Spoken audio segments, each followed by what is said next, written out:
Isang pagpaalang araw po sa ating lahat. Welcome back po sa ating 365 Daily Devotion ni Pastor Russell Ocampo.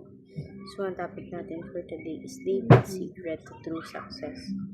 At may concept tayong David, so makita natin ito sa 1 Samuel chapter 18 verse 14. Ang topic ito, and David had successful in his whole undertakings, for the Lord was with him. At anuman ang kanyang gawin, nagtatagumpay siya sapagkat pinatnubayan siya ni Yahweh. At ngayon po, share ko po yung mga natutunan ko sa naging topic natin for today.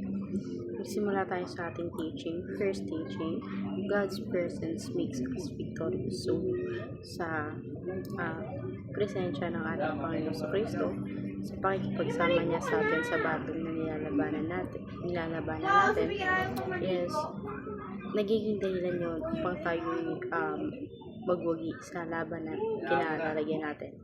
Sa ating second teaching naman, we have nothing to boast about na at all. So, kung wala tayong Panginoon sa Kristo sa buhay natin, wala lahat ng bagay na mayroon tayo. So, sa ating third teaching naman, humility is not an option but an obligation. So, pagiging buting tao mo sa buhay mo is hindi ito option, but then it is an obligation na ibinigay sa iyo ng ating Panginoon.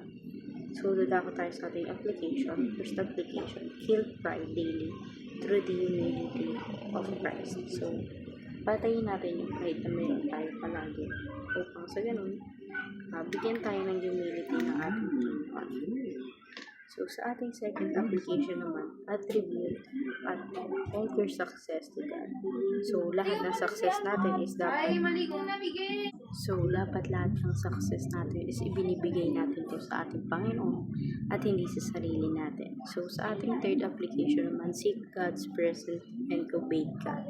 So, hanapin natin palagi yung presensya ng ating Panginoon sa Kristo sa lahat ng bagay na ginagawa natin. At syempre, palagi natin siya sundin sa lahat ng bagay. Syempre, siya yung Diyos na may lang ng langit at lupa. So, siya rin yung Diyos na ating susundin.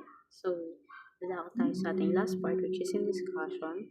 Why must humility and success go hand in hand? Para sa akin kasi, lahat ng bagay na yun is nagdadaan siya into process na si Lord lang ang may gawa. Na si Lord lang ang may dahilan kung bakit natin nagagawa lahat ng mga bagay na yun sa buhay natin. So, syempre, by God's grace, tinutulungan niya tayo para makamit lahat ng bagay na mayroon tayo sa buhay natin. And sa pamagitan ng yung presence na binibigay niya sa atin, yung presence na hinahanap natin sa Kanya, is nagiging lead sa magiging success ng buhay natin. So, ayun lang for today's discussion. Thank you for watching.